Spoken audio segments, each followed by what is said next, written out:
Math mastery hub में आप सभी का स्वागत है।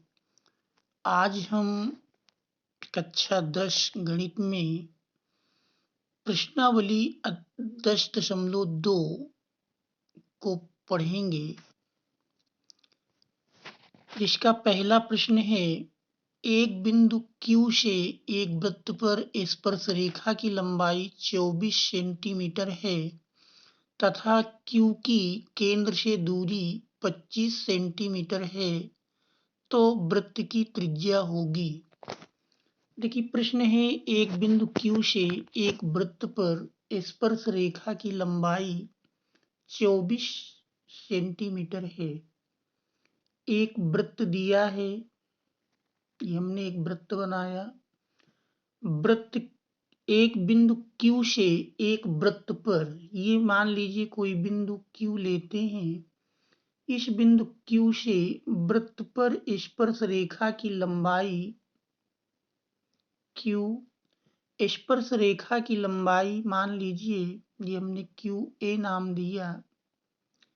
स्पर्श रेखा की लंबाई दी हुई है 24 सेंटीमीटर। 24 सेंटीमीटर ये स्पर्श रेखा की लंबाई मिली। Q की केंद्र से दूरी, केंद्र मान लेते हैं O है, तो इस केंद्र O से बिंदु Q की दूरी दिया है 25 सेंटीमीटर और पूछ रहा है वृत्त की त्रिज्या। तो त्रिज्या OA की माप निकालनी है।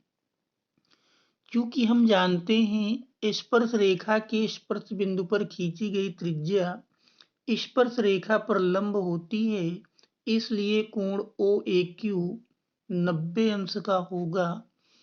अब इस समकोण त्रिभुज OAQ में, समकोण त्रिभुज OAQ में हम पाइथागोरस की प्रमेय लगा करके त्रिज्या OA की माप निकालेंगे। तो OA का स्क्वायर इक्वल टू मिलेगा OQ square minus AQ square. मान रख देते हैं। OQ 25 दिया है, 25 का स्क्वायर माइनस 24 का स्क्वायर। तो इस प्रकार से OA स्क्वायर इक्वल टू 25 का स्क्वायर 625 माइनस 24 का स्क्वायर 576 घटा दिए। 15 से 6 घटा 9 और ये हमारा 11 से 7 घटाते हैं 4। इस प्रकार से OA 49 का वर्गमूल 7 सेंटीमीटर, तो वृत्त की त्रिज्या 7 सेंटीमीटर होगी। ऑप्शन ए सही है। अगला प्रश्न, हमारा अगला प्रश्न है, चित्र में TP-TQ केंद्र O वाले किसी वृत्त की दो स्पर्श रेखाएं इस प्रकार हैं कि कोण POQ इक्वल टू 110 अंश, तो कोण PTQ की माप होगी। क्योंकि स्पर्श रेखा के स्पर्श बिंदु पर खींची गई त्रिज्या स्पर्श रेखा पर लंब होती है, इसलिए कोण P और कोण Q में से प्रत्येक समकोण होगा। आप देख रहे हैं कोण P और कोण Q दोनों का योगफल 90 प्लस 90 180 आता है, इसलिए कोण O प्लस कोण T इन दोनों का योगफल भी 180 मिलेगा। माप हमको कोण PTQ निकालना है, तो कोण PTQ बराबर मिल जाएगा 180 माइनस 110 अंश। 180 अंश से 110 अंश घटाते हैं तो 70 अंश प्राप्त होगा। तो इस प्रकार से कोण PTQ की माप 70 अंश, जो कि ऑप्शन बी पर दी है। तो ऑप्शन बी सही है। अगला प्रश्न देखते हैं। हमारा तीसरा प्रश्न है, यदि एक बिंदु P से O केंद्र वाले वृत्त पर पी ए और पी बी स्पर्श रेखाएं परस्पर 80 अंश के कोण पर झुकी हुई हों तो कोण पी ओ ए बराबर है।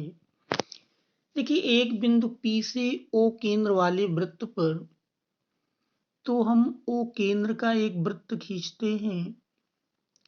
ये हमने O केंद्र का एक वृत्त खींचा और इस वृत्त पर एक बिंदु P से O केंद्र का वृत्त है, बात P लिया और इस बिंदु P से वृत्त पर दो स्पर्श रेखाएं ये खींचते हैं। पी ए और पी बी ये दो स्पर्श रेखाएं हैं जो कह रहा परस्पर 80 अंश के कोण पर झुकी हुई है। दोनों के बीच का कोण 80 अंश है तो कोण पी ओ ए बराबर होगा कोण पी ओ ए, यानी इस कोण की माप पूछ रहा है। ओ बी को भी यदि मिला दें तो हम पाएंगे कोण ए ओ बी, कोण ए ओ बी की यदि माप निकालें तो कोण ए ओ बी इक्वल टू मिलेगा हमारा कोण ए ओ बी, चूंकि कोण पी 80 दिया है, दोनों का योगफल 180 होता है तो कोण ए ओ बी की माप 180 माइनस 80, 180 अंश माइनस 80 अंश बराबर 100 अंश होगी और कोण पी ओ ए कोण ए ओ बी का अर्धक होगा। कोण P O A equal to half कोण 100 अंश, तो ये हमारा 50 अंश मिल जाएगा जो कि ऑप्शन ए पर दिया है। दूसरा तरीका इस प्रकार से निकाल सकते हैं, क्योंकि त्रिज्या स्पर्श रेखा पर लंब होती है तो ये हमारा कोण ए 90 अंश मिल जाएगा और हमने पढ़ा कि स्पर्श रेखाओं के बीच की जो अर्धक रेखा है वो केंद्र से होकर जाती है। इसका मतलब पी ओ कोण ए पी बी की अर्धक रेखा है तो उसके अनुसार कोण ए पी ओ 80 का आधा 40 अंश मिल जाएगा। इस प्रकार से त्रिभुज ओ ए पी में कोण ए 90 अंश है, कोण ओ पी ए 40 मिला तो कोण पी ओ ए का मान 50 अंश आ जाएगा। तो इस प्रकार से भी ज्ञात कर सकते हैं। तो इसका ऑप्शन ए सही है। देखते हैं अगला प्रश्न। हमारा अगला प्रश्न है, सिद्ध कीजिए किसी वृत्त के किसी व्यास के सिरों पर खींची गई स्पर्श रेखाएं समांतर होती हैं। किसी वृत्त के व्यास के सिरों पर खींची गई स्पर्श रेखाएं, तो ये मान लेते हैं ओ केंद्र का एक वृत्त है। हमने ओ केंद्र का एक वृत्त बनाया जिसका मान लेते हैं ये व्यास दिया है ए ओ बी व्यास है। व्यास के सिरों पर खींची गई स्पर्श रेखाएं, तो व्यास के सिरों पर ये हम स्पर्श रेखाएं खींचते हैं। इनका नाम मान लीजिए पी क्यू और आर एस दे देते हैं। सिद्ध कीजिए किसी वृत्त के किसी व्यास के सिरों पर खींची गई स्पर्श रेखाएं समांतर होती हैं। देखिए दिया है ओ केंद्र के वृत्त में ए बी व्यास है, व्यास के सिरों ए और बी पर क्रमशः पी क्यू और आर एस स्पर्श रेखाएं हैं। क्योंकि हम जानते हैं कि स्पर्श रेखा के स्पर्श बिंदु पर खींची गई त्रिज्या स्पर्श रेखा पर लंब होती है, इसलिए कोण ओ ए पी 90 अंश का होगा। कोण O A P equal to 90 degree. ये हमारा प्रमेय के अंतर्गत मिला, चूंकि स्पर्श रेखा के स्पर्श बिंदु से खींची गई त्रिज्या स्पर्श रेखा पर लंब होती है। तो स्पर्श रेखा PQ के स्पर्श बिंदु A से खींची गई OA त्रिज्या है, इसलिए OA PQ पर लंब होगा, अर्थात कोण OAP 90 अंश मान लेते इक्वेशन 1 बना।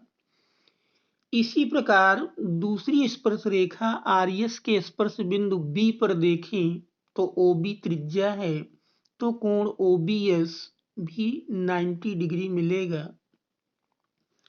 कोण OBS इक्वल टू 90 डिग्री, ये हमारा इक्वेशन 2 मिलता है।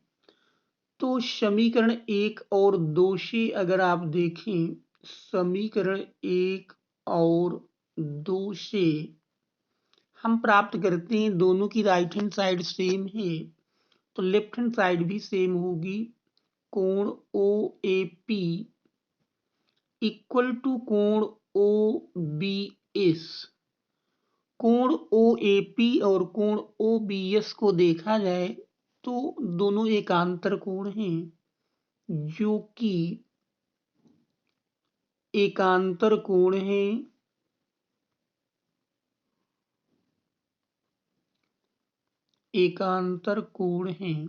एकांतर कोण तभी बराबर होते हैं जब दो समांतर रेखाओं के बीच बनते हैं, इसलिए PQ समांतर होगी RS के।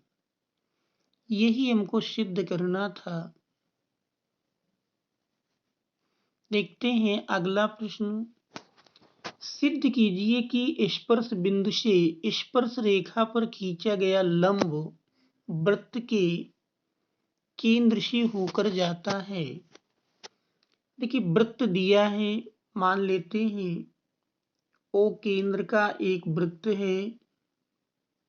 ये हमने O केंद्र का एक वृत्त लिया और इस पर एक स्पर्श रेखा PQ खींच देते हैं, जिसमें स्पर्श बिंदु मान लेते हैं A है। तो स्पर्श बिंदु से खींची गई त्रिज्या स्पर्श रेखा पर लंब होती है। ये हमने थ्योरम पढ़ा, तो इसके अनुसार ये कोण हमारा 90 अंश मिल जाएगा। प्रश्न कह रहा सिद्ध कीजिए कि स्पर्श बिंदु से स्पर्श रेखा पर खींचा गया लंब वृत्त के केंद्र से होकर जाता है। स्पर्श बिंदु से स्पर्श रेखा पर खींचा गया लंब वृत्त के केंद्र से होकर जाता है। दिया है O केंद्र के वृत्त में PQ स्पर्श रेखा है, जिसका A स्पर्श बिंदु है तथा OA त्रिज्या है। सिद्ध करना है कि स्पर्श रेखा के स्पर्श बिंदु से स्पर्श रेखा पर खींचा गया लंब, मान लीजिए हम स्पर्श रेखा PQ के स्पर्श बिंदु A से एक लंब खींचते हैं AO डैश। ये हमने AO डैश एक लंब खींचा, इससे मिल जाएगा कोण O डैश AQ। कोण O dash AQ equal to 90 degree, ये इक्वेशन 1 मिलता है। जबकि प्रमेय से हम जानते हैं कि त्रिज्या स्पर्श रेखा के स्पर्श बिंदु पर लंब होती है, तो उससे कोण OAQ इक्वल टू 90 डिग्री, ये हमारा इक्वेशन 2 बनेगा। तो इक्वेशन 1 और 2 से अगर आप देखें तो दोनों की राइट हैंड साइड सेम है, इसलिए कोण O dash AQ equal to कोण OAQ। कोण O dash AQ equal to कोण OAQ दोनों बराबर मिल रहे हैं, जबकि चित्र के अनुसार दोनों बराबर संभव नहीं है। यह संभव तभी होंगे जब O और O डैश दोनों बिंदु समपाती हों, अर्थात दोनों एक ही बिंदु हों। इससे स्पष्ट है कि स्पर्श रेखा के स्पर्श बिंदु से खींचा गया लंब वृत्त के केंद्र से होकर जाएगा। अतः इससे स्पष्ट है कि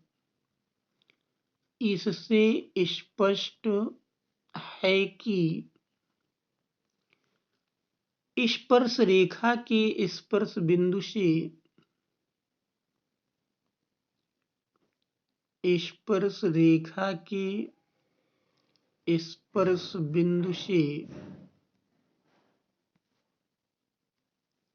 खींचा गया लंब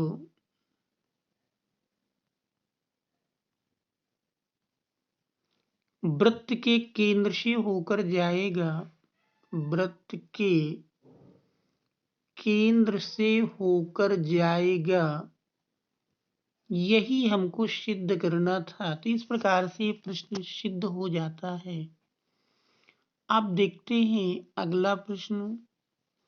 हमारा छठा प्रश्न है, एक बिंदु ए से जो वृत्त के केंद्र से 5 सेमी दूरी पर है, वृत्त पर स्पर्श रेखा की लंबाई 4 सेंटीमीटर है, तो वृत्त की त्रिज्या ज्ञात कीजिए।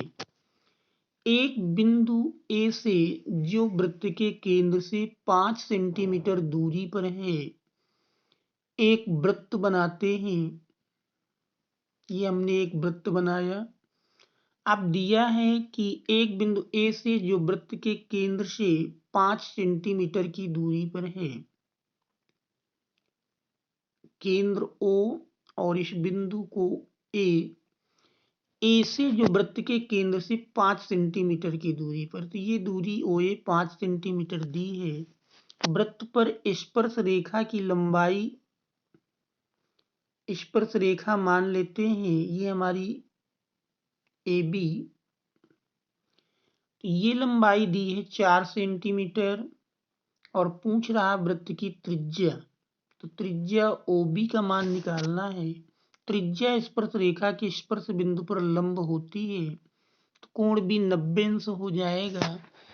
इस प्रकार से त्रिज्या OB की माप OB स्क्वायर इक्वल टू मिलेगा OA square minus AB square, मान रखते हैं 5 का स्क्वायर माइनस 4 का स्क्वायर, 25 माइनस 16 घटा दिए 9, तो वर्गमूल लेंगे तो OB की माप 3 सेंटीमीटर मिल जाएगी। अतः वृत्त की त्रिज्या 3 सेंटीमीटर होगी। यही प्रश्न का उत्तर होगा। देखते हैं अगला प्रश्न। हमारा अगला प्रश्न है, दो संकेंद्रीय वृत्तों की त्रिज्याएं 5 सेंटीमीटर व 3 सेंटीमीटर हैं। बड़े वृत्त की उस जीवा की लंबाई ज्ञात कीजिए जो छोटे वृत्त को स्पर्श करती है। तो दो संकेंद्रीय वृत्त दिए हैं, मान लेते हैं O केंद्र के वृत्त में एक आपका ये है और दूसरा, तो ये दो संकेंद्रीय वृत्त हैं जिसमें बड़े वृत्त की उस जीवा की लंबाई कह रहा जो छोटे वृत्त को स्पर्श करती है। तो बड़े वृत्त में हम एक जीवा खींचते हैं जो कि छोटे वृत्त को स्पर्श कर रही है और इस पर ये छोटे वृत्त की त्रिज्या है जिसकी माप 3 सेंटीमीटर है। बड़े वृत्त की उस जीवा की लंबाई ज्ञात करना है और बड़े वृत्त की त्रिज्या 5 सेंटीमीटर दी है, तो ये 5 सेंटीमीटर है। बड़े वृत्त की जीवा का नाम हम AB दे देते हैं और ये बिंदु P है, केंद्र O मान लिया जाए। तो जीवा AB की लंबाई निकालना है। तो इस प्रकार से देखें तो OA 5 सेंटीमीटर, OP 3 सेंटीमीटर, तो पहले हम AP निकाल लेंगे चूंकि AP इक्वल टू PB होगा। AP को ही दुगना कर देंगे तो जीवा AB की लंबाई मिल जाएगी। AP इक्वल टू मिलेगा अंडर रूट 5 का स्क्वायर माइनस 3 का स्क्वायर 25 माइनस 9 यानी 16 और 16 का वर्गमूल 4। इसलिए A B equal to 2 into 4 equal to 8 centimetre. तो ये जीवा ए बी की लंबाई होगा। ये प्रश्न का हमारे उत्तर हो गया। आप देखते हैं अगला प्रश्न। हमारा अगला प्रश्न है, एक वृत्त के परिगत एक चतुर्भुज ए बी सी डी खींचा गया है, तो सिद्ध कीजिए A B plus C D equal to A D plus B C. चूंकि हम जानते हैं किसी बाह्य बिंदु से वृत्त पर खींची गई स्पर्शियां समान लंबाई की होती हैं, तो इसलिए A P equal to A S मिल जाएगा। A P equal to A S समीकरण 1 बनता है। B P equal to B Q, ये हमारा समीकरण 2 मिल जाता है।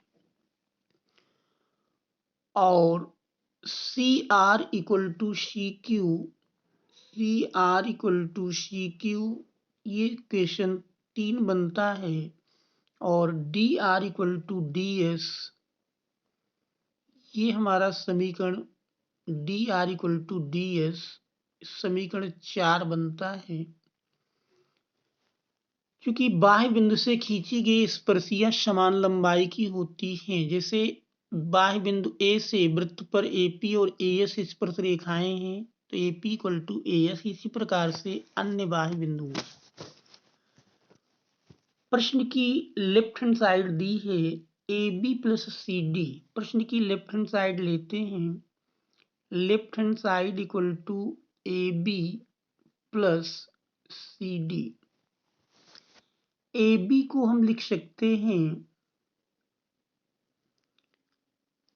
ए बी को लिखा जा सकता है A P plus P B, A P plus P B या बी पी के प्लस सी डी को लिख सकते हैं C R plus D R, C R plus D are.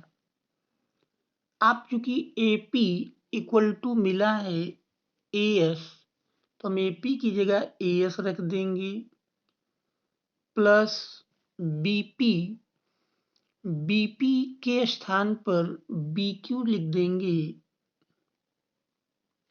Plus C R की जगह सी क्यू लिख सकते हैं, प्लस डी आर की जगह डी एस। अब इसके बाद A S plus D S को पास पास कर लें, A S plus D S plus B Q plus C Q, B Q plus C Q. चित्र में देखें A S plus D S, A S plus D S मिल करके ए डी बन जाएगा, प्लस बी क्यू और सी Q, B Q और C Q जोड़ा जाए तो बी सी मिल जाएगा। तो इस प्रकार से A D plus B C, जो कि प्रश्न की राइट हैंड साइड है, इस प्रकार से यह प्रश्न भी हमारा सिद्ध हो जाता है, प्रूव्ड। Thanks for watching.